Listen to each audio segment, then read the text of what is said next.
केला बेचने वाली चुड़ैल।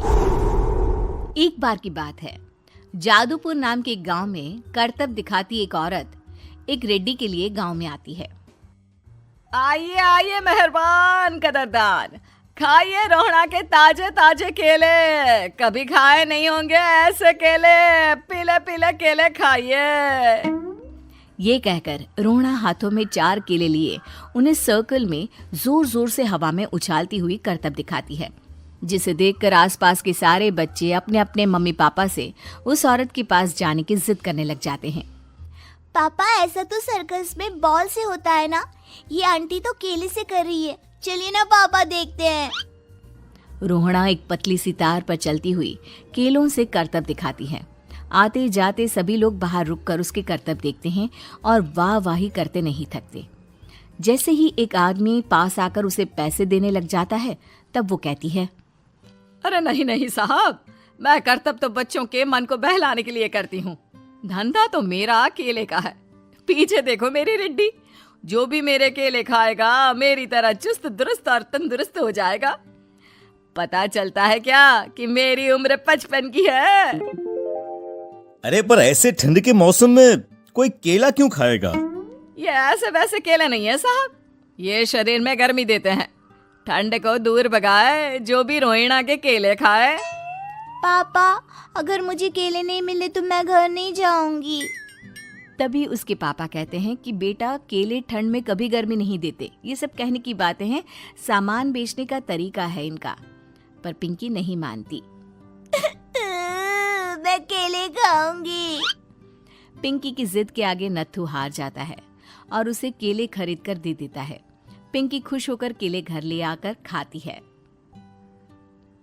अब मैं भी करतब करूंगी, कितना मजा आएगा। जादुई केले। पिंकी पहला केला खत्म भी नहीं करती कि वो बेहोश हो जाती है। दूसरे केले से एक काला धुआं आता है और रोहड़ा चुड़ैल बनकर बाहर निकल आती है। मेरे भूतिया केले बच्चे न खाए, ऐसा हो ही नहीं सकता। जादूपुर वालों, कब तक बचोगे? आ गई हूं मैं रोहड़ा, जिसका कोई नहीं कर सकता सामना। रोहड़ा पिंकी को गोद में उठाकर काले धुएं में कहीं गायब हो जाती है। शाम के वक्त नत्थू घर लौटता है और पिंकी को घर में ना पाकर उसकी माँ से कहता है, माँ पिंकी कहाँ है? अरे बेटा, उसे तो तू सुबह करतब दिखाने ले गया था ना, फिर कहाँ वापस आए तुम दोनों? मुझे लगा तू उसे अपने साथ मंडी ले गया होगा। हे भगवान, मेरी बच्ची कहाँ गई? मैं उसे घर ही तो छोड़कर गया था माँ।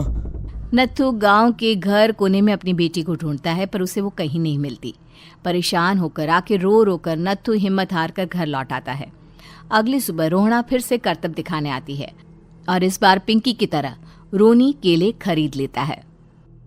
50 रुपए दिए थे पापा ने, सारे पैसों की मैंने केले खरीद लिए हैं।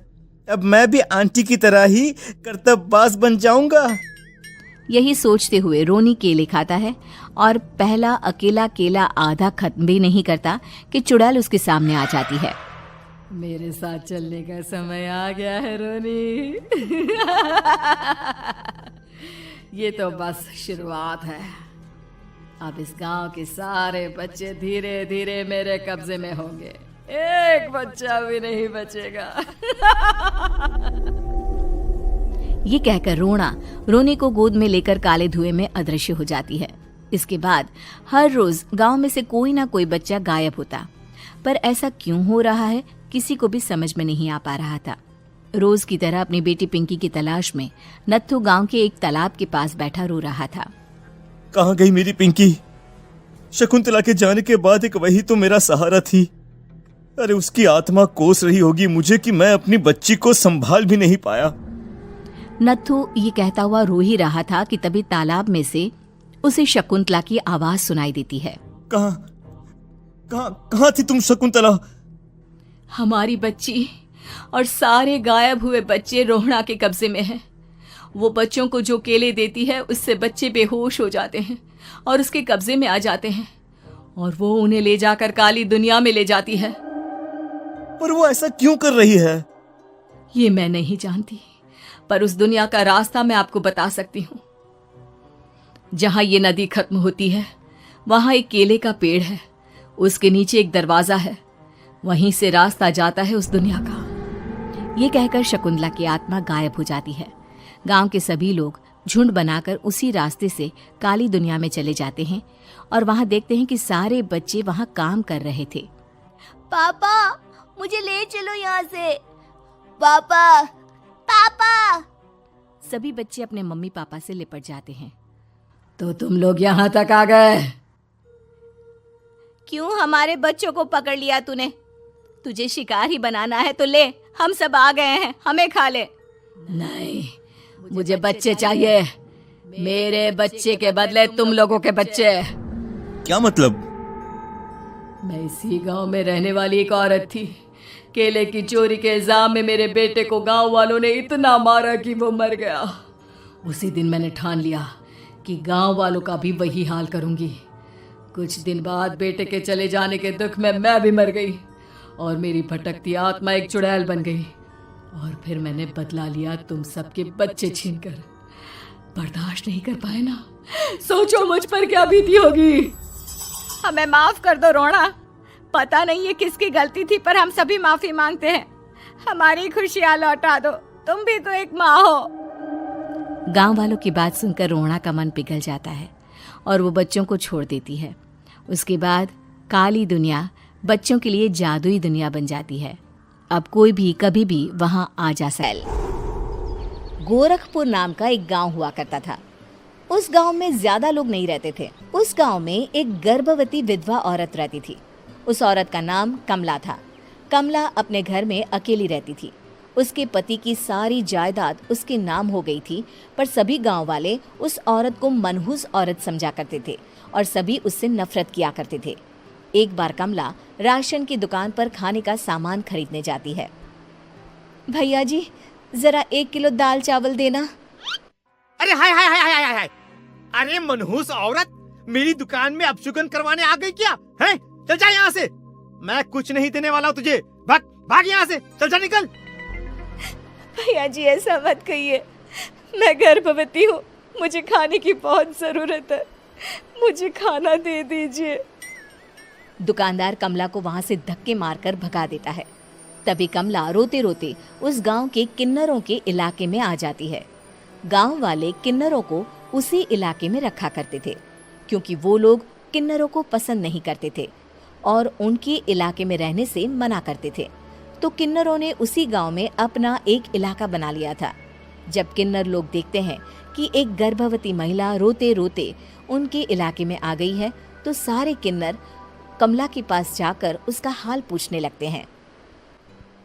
क्या हुआ बहन, तुम्हारी गर्भवती अवस्था में इतनी बुरी हालत कैसे है? तुम रो क्यों रही हो? तुम डरो मत, हम तुम्हें कोई नुकसान नहीं पहुंचाएंगे। तुम शांत होकर सब बताओ कि हुआ क्या है। मैं कमला हूँ, मैं गांव के दूसरे इलाके से आई हूँ। 2 महीने पहले ही मेरे पति की मौत हुई है।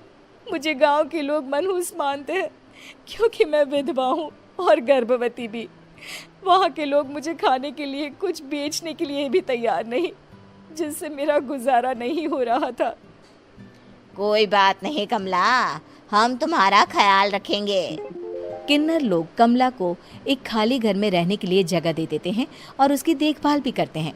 कुछ ही महीने बाद कमला अपने बच्चे को जन्म देती है, पर अफसोस कमला बच्चे को जन्म देते ही अपनी जान गंवा देती है। जब सब किन्नर बच्चे को देखते हैं तो बहुत खुश हो जाते हैं क्योंकि वो बच्चा भी किन्नर ही था। कमला ने एक किन्नर बच्चे को जन्म दिया था। अब इस बच्चे की देखभाल कौन करेगा?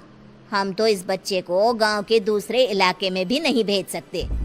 और तो क्या हुआ, इस बच्चे की माँ नहीं रही तो हम इसे पालेंगे। अब ये हमारे इलाके में रहेगा, हमारे साथ रहेगा। फिर वो किन्नर उस किन्नर बच्चे को गोद ले लेते हैं, उसका नामकरण कराते हैं। उस किन्नर बच्चे का नाम शक्ति रखा जाता है। देखते ही देखते शक्ति बड़ी होने लगती है। उसके रंग रूप बहुत सुंदर थे। वो बहुत सुंदर किन्नर दिखती है। एक दिन शक्ति एक किन्नर से पूछती है, माँ जी सुनिए ना, ये गांव के दूसरे इलाके में भी तो लोग रहते हैं, तो हम वहाँ क्यों नहीं जाते? हम उनसे अलग क्यों रहते हैं? शक्ति, क्योंकि वो लोग हमारे जैसे नहीं, वो लोग हमें पसंद नहीं करते, इसीलिए हम उनसे अलग रहते हैं। क्यों? वो हमें क्यों पसंद नहीं करते? मुझे एक बार उस इलाके में जाना है, मैं एक बार वहाँ जाकर घूम कर आऊँ। शक्ति, खबरदार, जो तू उस इलाके में कभी भी गई तो अपनी जान नहीं गंवाना चाहती तो उस इलाके में कभी कदम भी नहीं रखेगी, समझी? इतना कहकर वो किन्नर वहां से चली जाती है। शक्ति उस किन्नर की बात सुनकर बहुत रोती है। माँ जी ऐसा कैसे कह सकती हैं? उन्होंने इतनी सी बात के लिए मुझे इतना डांटा। अब तो मैं उस इलाके में ज़रूर जाऊंगी। फिर एक दिन शक्ति गांव के दूसरे इलाके में चुपके से जाती है। ये लोग तो हमारे जैसे ही इंसान हैं, तो ये हमसे नफरत क्यों करते हैं? जब शक्ति उस इलाके में पहुंचती है तो गांव के सारे आदमी उसके रूप से मोहित हो जाते हैं। वो लोग ये अंदाज़ा नहीं लगा पाते कि वो किन्नर है। शक्ति की सुंदरता देखकर सारे गांव वाले उसकी तारीफ करने लगते हैं। तभी गांव का चक्कर लगाने गांव के जमींदार का बेटा हर्ष वहां पहुंचता है। हर्ष भी दिखने में बहुत सुंदर होता है। जब हर्ष ने शक्ति को देखा तो वो भी उससे मोहित हो गया, और जब शक्ति की नज़र हर्ष पर पड़ी तो वो हर्ष को देखकर मोहित हो गई। आपको पहले कभी इस गांव में देखा नहीं। इस गांव में आप नए हैं क्या? जी नहीं, वो मैं बस तभी शक्ति बोलते बोलते रुक जाती है और मन में सोचने लगती है। अगर मैंने इनको बता दिया कि मैं दूसरे इलाके से आई हूँ तो वो समझ जाएंगे कि मैं किन्नर हूँ, इसलिए मुझे इनसे झूठ ही बोलना पड़ेगा। शक्ति हर्ष को कहती है, जी हाँ, मैं इस गांव में नई आई हूँ, यहाँ अकेली रहती हूँ। वैसे आप कौन है? आप भी इसी गांव में रहते हैं? जी हाँ, मैं इस गांव के जमींदार का बेटा हूँ। आपको किसी भी चीज की जरूरत पड़े तो आप मुझे बता देना, मुझे अच्छा लगेगा। ऐसे ही शक्ति और हर्ष एक दूसरे से रोज मिलने लगते। वो दोनों अपने प्यार का इजहार करने एक दूसरे से मिलने जाते हैं। तभी शक्ति का पीछा करते करते एक किन्नर वहां आ जाती है। शक्ति, मैं तुमसे बहुत प्यार करता हूँ। मैं तुमसे शादी करना चाहता हूँ। क्या तुम मुझसे शादी करोगी? हाँ हर्ष, मैं तुमसे शादी करूंगी, पर मैं तुमको अपने बारे में एक सच्चाई बताना चाहती हूँ जो मैंने तुमसे छुपा कर रखी है।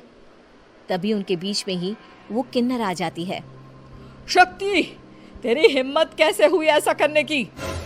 वो किन्नर शक्ति को खींचकर गांव के जमींदार के पास ले जाती है। हर्ष भी वहां शक्ति को बचाने के लिए पहुंच जाता है। जमींदार शक्ति और हर्ष के प्यार के बारे में सुनकर गुस्से में आ जाता है और शक्ति को गांव के बाहर निकालने की सजा देता है। शक्ति ये बात सहन नहीं कर पाती और कुएं में कूदकर अपनी जान दे देती है। जमींदार हर्ष की शादी गांव की एक लड़की से करवा देता है, पर हर्ष इस शादी से खुश नहीं होता। शक्ति अपना बदला लेने के लिए मरने के बाद किन्नर चुड़ैल बन जाती है। अब मैं इन गांव वालों को नहीं छोड़ूंगी, अब इनसे मैं अपने प्यार का बदला लूंगी। किन्नर चुड़ैल गांव वालों को परेशान करना शुरू कर देती है। एक बार वो रात को गांव के खेतों में पहुंच जाती है और वहां आग लगा देती है। सारी फसल जल के राख हो जाती है।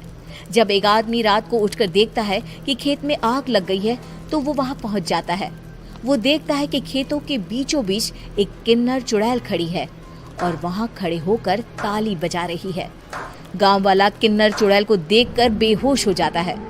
जब सुबह उस आदमी को होश आता है तो वो सीधा जमींदार के पास जाता है। अरे जमींदार साहब, अरे वो किन्नर चुड़ैल ने मेरी सारी फसल जला दी। अब मैं क्या करूंगा? क्या होगा मेरा? जमींदार चुड़ैल किन्नर का नाम सुनते ही सब कुछ समझ जाता है। अब वो बहुत डर जाता है। उसी रात को जब जमींदार डर के मारे अपने कमरे में सो नहीं पाता, तभी वहां अचानक से किन्नर चुड़ैल आ जाती है। किन्नर चुड़ैल जोर जोर से जमींदार के आगे खड़ी होकर हंसने लगती है और ताली बजाने लगती है। जमींदार उस डरावनी किन्नर चुड़ैल को देखकर बहुत डर जाता है। तूने मेरे साथ बहुत बुरा किया, अब मैं तुझे जान से मार दूंगी। नहीं नहीं नहीं नहीं, नहीं। मुझे माफ कर दो, मुझे मत मारो। मैं कभी ऐसा दोबारा नहीं करूंगा। अब तुम जो बोलोगी वही मैं करूंगा।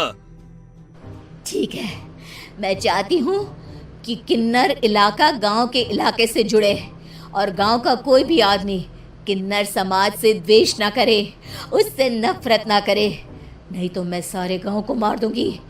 और तुम गांव में एक नया कानून बनाओ कि अगर किसी ने भी किन्नर समाज को हानि पहुंचाने की कोशिश भी करी या इनसे भेदभाव करने की भी कोशिश करी तो उनको कड़ी से कड़ी सजा मिलेगी। हाँ हाँ हाँ हाँ, मैं ऐसा ही करूंगा। तुम जो बोलोगी वो मैं करूंगा, पर मुझे जाने दो प्लीज। तब वो किन्नर चुड़ैल वहां से चली जाती है। गांव का जमींदार किन्नर चुड़ैल का कहा मानते हुए दोनों इलाकों को एक कर देता है और नया कानून भी लागू कर देता है। तब से वहां किन्नर समाज और बाकी गांव वाले शांतिपूर्वक रहने लगते हैं।